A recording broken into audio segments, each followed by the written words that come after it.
Мынау жабайы жалбызды емді қасиеттері көп. Мен бір білетінім, бұны тамаққа қосады, мантыға қосып жатады.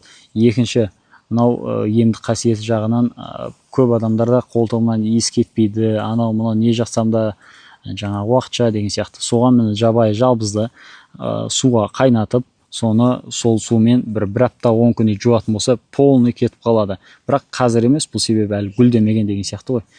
Гүлдегеннен кейін, жеміс піскеннен кейін, соны жаңағы былай осы жерінен жұлып алып, суға қайнату керек. Қайнатқаннан кейін күнде азанда және кешке, даже кешкісін ғана жуып жатсаңыздар болады.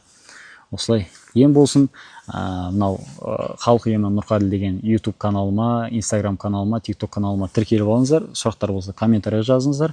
Бұдан кейін комментарийдің бәріне толығымен жауап беріп отырамыз.